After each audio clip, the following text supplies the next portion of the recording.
Fala galera, aqui é a Júlia e agora a gente vai corrigir a questão 47 do Enem 2009. Vamos lá?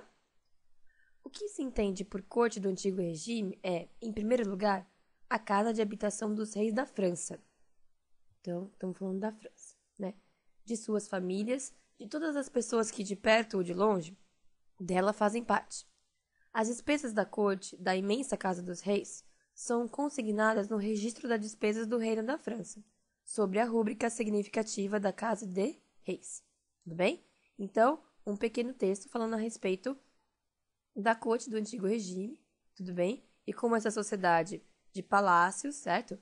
Viviam todos em família e quem pagava tudo isso, as despesas, né, desses palácios e de tudo que significava a família real, eram despesas do Reino da França, certo? Então, todas as pessoas pagavam através de impostos. Beleza? Vamos para a pergunta. Algumas casas de habitação dos reis tiveram grande efetividade política e terminaram por se transformar em patrimônio artístico e cultural, cujo exemplo é... Então, o que a questão está perguntando?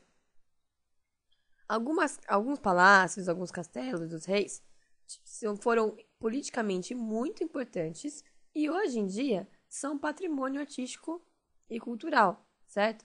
Então, hoje em dia, não são mais, digamos, não tem mais a função política, certo? Mas são patrimônio, são visitados por turistas e tudo mais, beleza? E o maior exemplo é... Dois pontos. Então, vamos para as alternativas. De cara, a gente vê que já é a letra A, tudo bem? O Palácio de Versalhes é bem esse exemplo.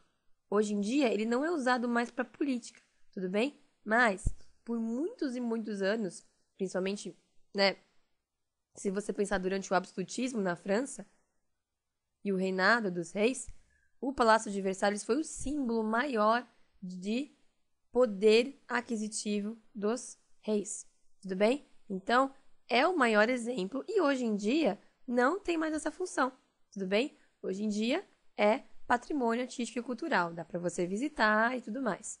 Tem várias obras de arte, é um lugar fantástico, certo? Mas não tem mais efetividade política, tudo bem? Hoje em dia, ele acabou se tornando um patrimônio da França, beleza? As outras alternativas, como por exemplo, a Casa Branca ela ainda tem função política, certo? Então, falsa. A letra E, as pirâmides no caso. As pirâmides elas são construídas não para habitação do rei ou da sua família. A pirâmide é um túmulo imenso, certo? É para representar a imortalidade dos faraós, certo? Então, também está errada. O Museu Britânico e a Catedral de Colônia não foram grandes centros políticos, como, por exemplo, foi Versalhes, certo? Então, a letra A realmente é a que mais exemplifica essa ideia de um grande palácio, de uma grande habitação que teve uma função política muito importante e que hoje em dia é um patrimônio da França e da humanidade. Tudo bem, galera? Então, é uma questão meio pegadinha. Se você nunca ouviu falar do Palácio de Versalhes, provavelmente ficou meio perdido. É uma questão que ou você sabia o que era o Palácio de Versalhes ou não teria como responder. Beleza, galera? Então, necessário bastante conteúdo, certo? Além, é claro, de interpretar direitinho a pergunta. Beleza, galera? Então, bons estudos e até mais!